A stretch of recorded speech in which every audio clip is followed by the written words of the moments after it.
Assalamualaikum warahmatullahi wabarakatuh. A'udzu billahi minasyaitonir rajim. Bismillahirrahmanirrahim. Alhamdulillahilladzi kana bi'ibadihi khabiran basira. Tabarakalladzi ja'ala fis sama'i buruja wa ja'ala fiha siraja wa qamaran munira. Allahumma shalli ala sayyidina Muhammad wa ala alihi wa ashabihi tasliman katsira. Qala Rasulullah sallallahu alaihi wasallam, taraktu fikum amrayni lan tadillu ma tamassaktum bihima, kitaballah wa sunnata rasulih, amma ba'd.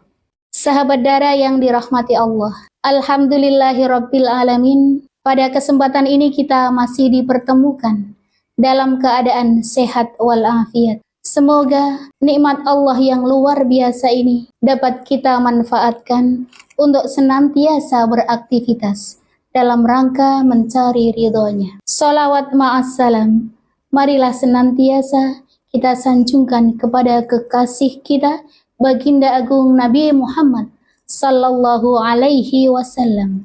Semoga kita tergolong umat yang akan mendapat syafaatul utsma di yaumil qiyamah. Amin ya rabbal alamin. Sahabat darah, izinkan kami berbagi sedikit pengetahuan yang kami miliki tentang bagaimana peran sahabat Fatayat dalam rangka menyiapkan generasi Qur'ani. Sahabat darah, Ramadan adalah bulan yang sangat istimewa.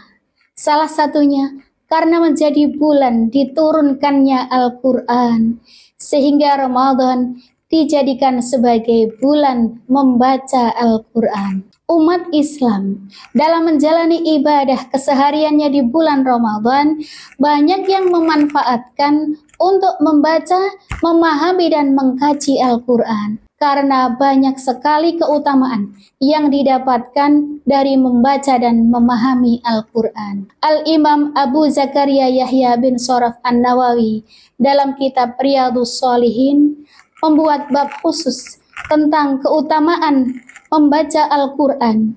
Di antaranya adalah menjadi syafaat di yaumil qiyamah. Diriwayatkan dalam sebuah hadis, An Abi Umamah radhiyallahu anhu qala, sami'tu Rasulullah sallallahu alaihi wasallam yaqulu, Iqra'ul Qur'an fa innahu ya'ti yaumil qiyamah syafi'an li ashabi.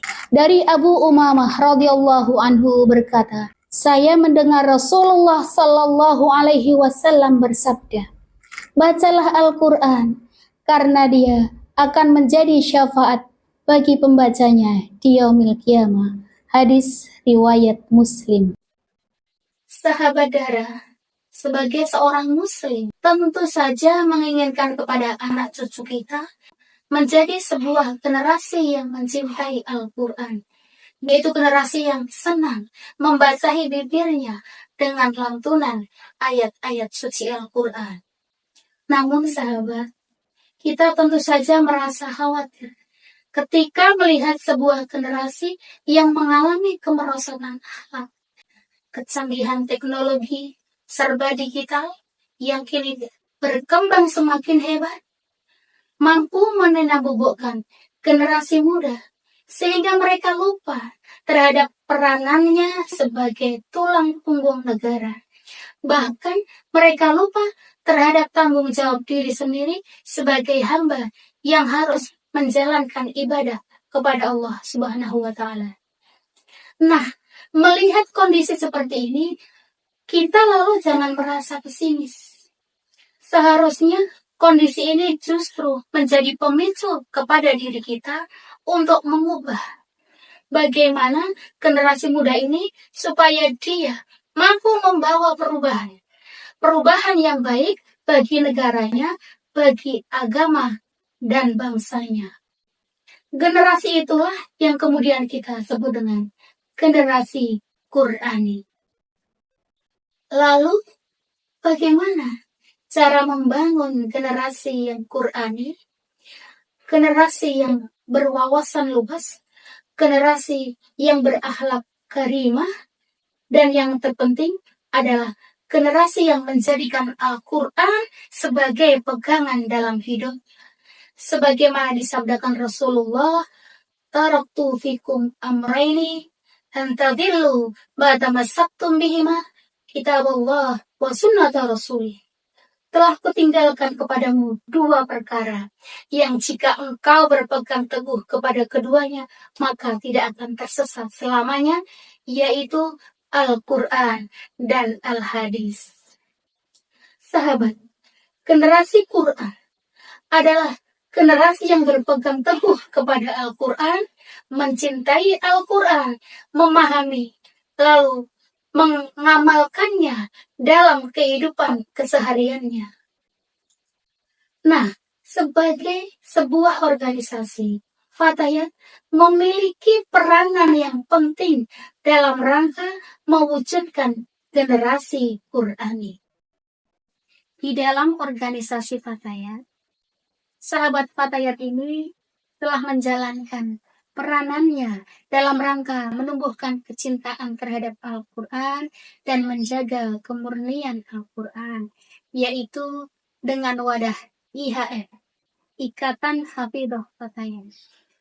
IHF ini merupakan suatu wadah di mana di dalam IHF ini para kader Fatayat yang hafidhah akan melaksanakan tadarus, murojaah, dan tasmih kepada sahabat-sahabat yang tidak hafidhah agar mereka mampu menjaga hafalannya dengan baik. Nah, sahabat, kemudian Fatayat ini adalah notabene seorang ibu. Nah, ibu tentu saja memiliki peranan penting dalam rangka membentuk kader Qurani bagi anak-anaknya. Madrasatul Ula. Ibu adalah madrasah yang pertama bagi anak-anaknya.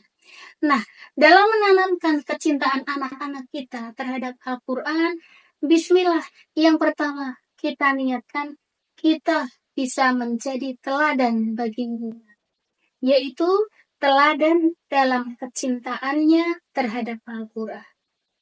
Jika seorang ibu menunjukkan kecintaannya terhadap Al-Quran, membacanya setiap hari, memahaminya, mengkajinya, tentu saja seorang anak akan melihat kebiasaan ibunya tadi dan kemudian dia menirunya.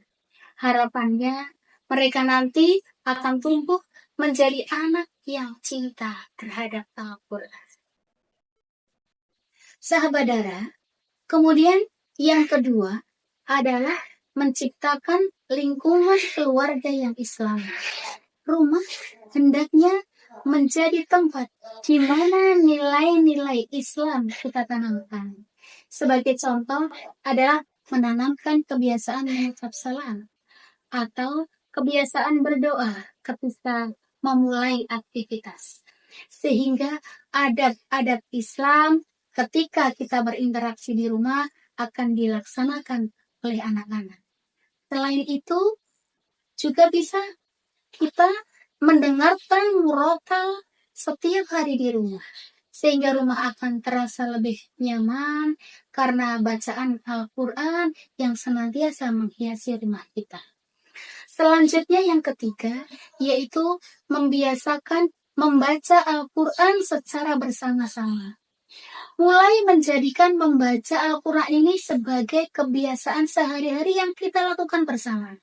Semisal yang paling mudah ini ya, adalah ketika setelah sholat maghrib atau waktu lain yang kita sepakati, di mana keluarga bisa berkumpul bersama dan melakukan aktivitas membaca Al-Quran secara bersama.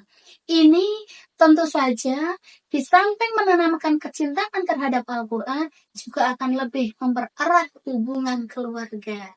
Berikutnya yang keempat adalah menjelaskan makna yang terkandung di dalam Al-Quran. Setelah anak-anak kita terbiasa dengan membaca Al-Quran, kita berikan tahapan yang lebih tinggi, yaitu membiasakan, mengajarkan makna-makna yang terkandung di dalam Al-Quran. Hal ini akan membantu anak-anak kita dalam memahami relevansi antara Al-Quran dengan kehidupan sehari-hari mereka. Sahabat, yang kelima yaitu mengintegrasikan Al-Quran dalam kehidupan sehari-hari. Terapkanlah nilai-nilai Al-Quran dalam kegiatan sehari-hari ketika mengamalkan suatu perbuatan atau dalam aktivitas keseharian kita selalu berlandaskan kepada Al-Quran. Misalnya, ketika kita menghadapi konflik, maka ajarkanlah bagaimana cara Al-Quran menyelesaikan konflik tersebut. Dengan demikian, kita telah membuat anak-anak kita terbiasa dengan menjadikan Al-Quran sebagai landasan utama dalam setiap aktivitas. Sahabat darah yang dirahmati Allah Subhanahu wa Ta'ala, untuk menjaga kemurnian Al-Quran dan menumbuhkan kecintaan terhadap Al-Quran, kita bisa membiasakan anak tidak hanya membaca, tapi juga menghafalkan Al-Quran. Jika kita sebagai orang tua tidak mampu, maka kita bisa menitipkan anak-anak kita di pesantren Al-Quran. Insya Allah di pesantren mereka akan diajarkan bagaimana cara mencintai Al-Quran, menghafalkan, serta mengamalkannya dalam kehidupan sehari-hari. Dengan beberapa hal tersebut, insya Allah kita telah berikhtiar membentuk generasi Qur'ani untuk negeri ini. Negeri yang baldatun, thayyibatun, warabbun ghafur. Semoga apa yang kita cita-citakan, apa yang kita hajatkan, dikabul oleh Allah Subhanahu wa Ta'ala. Amin ya rabbal alamin. Demikian yang dapat saya sampaikan. Jika banyak kekurangan, itu datangnya dari saya pribadi, dan jika ada benarnya, itu semata-mata dari Allah Subhanahu wa Ta'ala. Wallahu a'lam bishawab. Wallahul muwaffiq ila aqwamit thoriq. Wassalamualaikum warahmatullahi wabarakatuh.